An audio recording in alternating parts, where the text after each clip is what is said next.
Clip number 169۔ اس clip میں آپ قرآن پاک کی سورہ نساء کی آیت نمبر 8 سے لے کر 10 تک کی تلاوت، ترجمہ اور تفسیر قرآن صراط الجنان سنیں گے۔ بسم اللہ الرحمن الرحیم۔ ترجمہ، اللہ کے نام سے شروع جو نہایت مہربان رحمت والا ہے۔ وَإِذَا حَضَرَ الْقِسْمَةَ أُولُو الْقُرْبَى وَالْيَتَامَى وَالْمَسَاكِينُ فَارْزُقُوهُم مِّنْهُ وَقُولُوا لَهُمْ قَوْلًا مَّعْرُوفًا۔ ترجمہ، اور جب تقسیم کرتے وقت رشتہ دار اور یتیم اور مسکین آ جائیں تو اس مال میں سے انہیں بھی کچھ دے دو اور ان سے اچھی بات کہو۔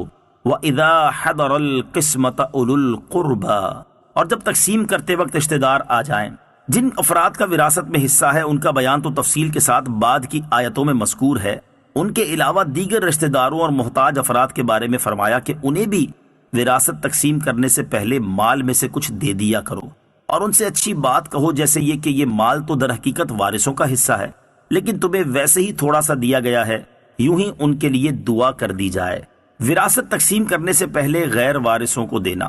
اس آیت میں غیر وارثوں کو وراثت کے مال میں سے کچھ دینے کا جو حکم دیا گیا ہے یہ دینا مستحب ہے۔ امام محمد بن سیرین رحمۃ اللہ تعالی علیہ سے مروی ہے، حضرت عبیدہ سلمانی رحمۃ اللہ تعالی علیہ نے میراث تقسیم کی تو اسی آیت پر عمل کرتے ہوئے ایک بکری ذبح کروا کر کھانا پکوایا، پھر یتیموں میں تقسیم کر دیا اور کہا اگر یہ آیت نہ ہوتی تو میں یہ سب خرچہ اپنے مال سے کرتا۔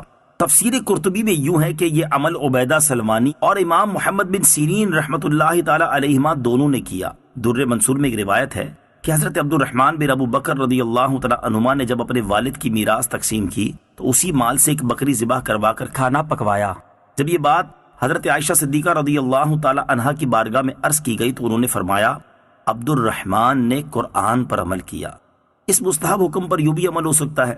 بعض اوقات کوئی بیٹا یتیم بچے چھوڑ کر فوت ہو جاتا ہے اور اس کے بعد باپ کا انتقال ہوتا ہے، تو وہ یتیم بچے چونکہ پوتے بنتے ہیں اور چچا یعنی فوت ہونے والے کا دوسرا بیٹا موجود ہونے کی وجہ سے یہ پوتے دادا کی میراث سے محروم ہوتے ہیں، تو دادا کو چاہیے کہ ایسے پوتوں کو وصیت کر کے مال کا مستحق بنا دے، اور اگر دادا نے ایسا نہ کیا تو وارثوں کو چاہیے کہ اوپر والے حکم پر عمل کرتے ہوئے اپنے حصے میں سے اسے کچھ دے دیں۔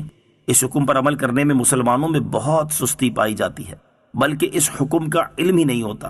البتہ یہ یاد رہے کہ نابالغ اور غیر موجود وارث کے حصے میں سے دینے کی اجازت نہیں۔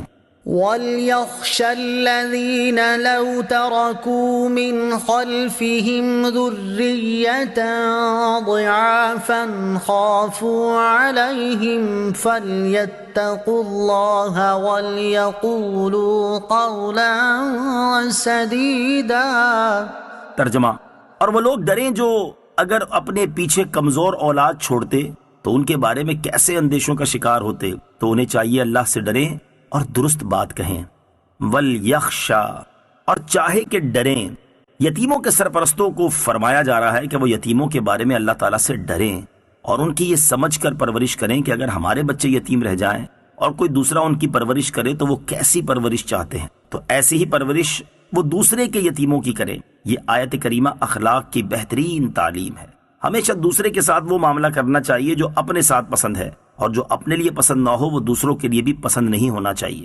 حدیث مبارکہ میں بھی فرمایا گیا کہ تم میں کوئی شخص اس وقت تک کامل مومن نہیں ہو سکتا جب تک اپنے بھائی کے لیے وہ پسند نہ کرے جو اپنے لیے پسند کرتا ہے۔